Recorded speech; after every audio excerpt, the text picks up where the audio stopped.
Hello viewers, তোমরা সবাই কেমন আছো আপুরা?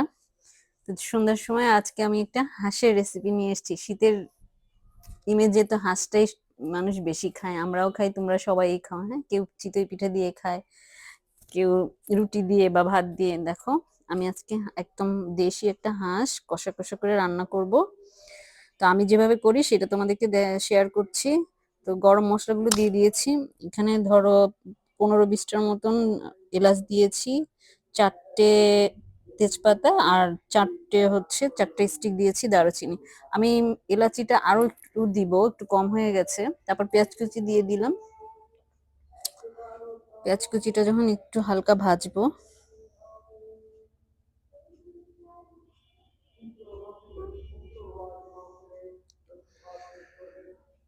হালকা ভাজার পরে এখন আমি দেখো এখানে পেঁয়াজ পেস্ট দুটো, আর কিউব আর কি, আর নারিকেলের কিউব আর কাঁচামরিচ সব একসাথে দিয়ে দিলাম। এখন পরিমাণ মতো লবণ দিয়ে দিব।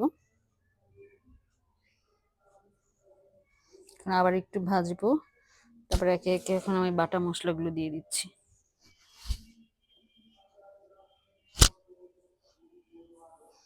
দেখো, আদা দিয়ে দিচ্ছি।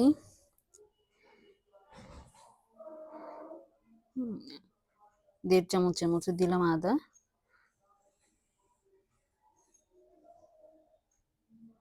তো একদম ঘন তো আদাটা, যদি পাতলা বা হতো তাহলে 2 চামচ হতো আর কি।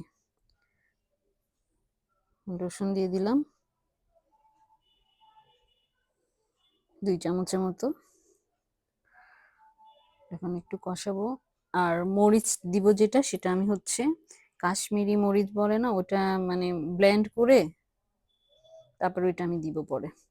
এখন দিয়ে দিচ্ছি ধনিয়ার গুঁড়া 2 চামচ।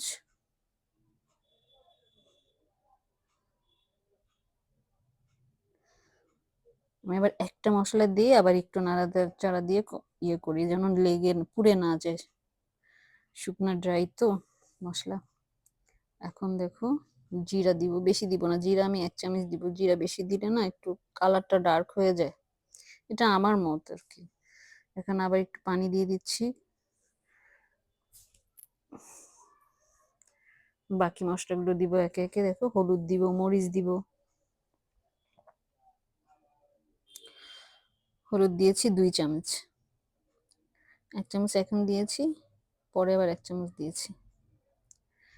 এখন এই যে মরিচটা ব্লেন্ড করে জাস্ট আমি পানি দিয়ে মিশিয়ে দিয়ে দিলাম।